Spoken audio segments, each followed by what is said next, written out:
Canada is the only team that will not be getting new kits specifically designed for the World Cup. It's been a talking point since Canada qualified that culminated in Jonathan David's covering of the Nike logo in the friendly against Qatar after he scored.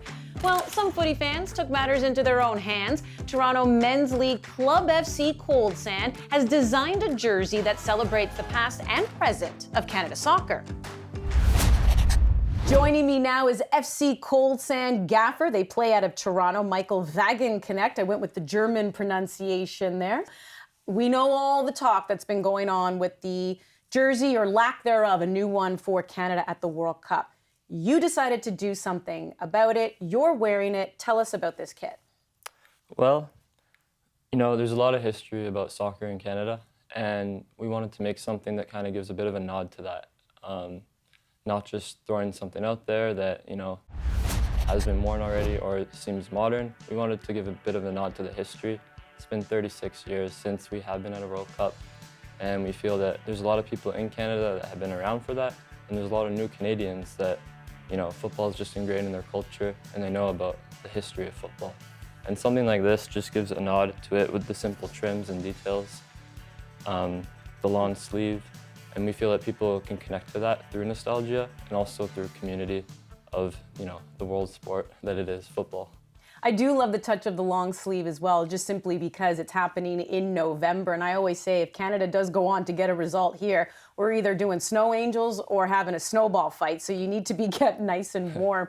But I do like the nod, the nostalgic nod. Obviously, you say 1986, last time we saw Canada at a World Cup. You've been playing for a long time. You've been part of the football culture in this country a long time. In fact, you were in Mexico during the World Cup qualifiers when Canada got the draw against Mexico. What was it like being inside Azteca?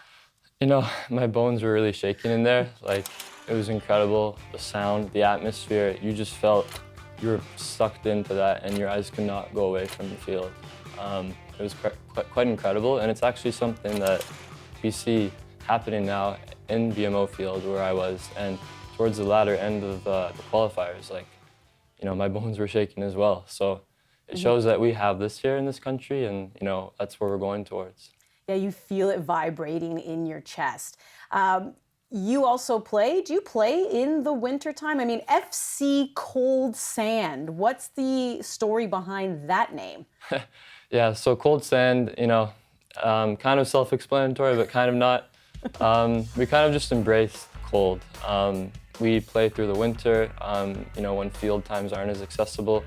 We'll shovel the snow, and we have fun doing so. And it kind of gives us a unique atmosphere to play, where it's covered in snow and then we just hover the little surface. So, it's about embracing the cold and, loving that we're from here and that we're still able to play.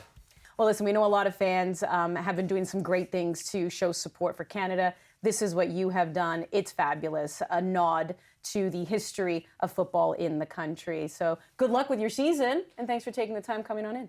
Thank you so much. If you enjoyed this content, don't miss anything that we're putting out on Soccer North. Be sure to download the CBC Gem app, head to the App Store, and hey, it's free.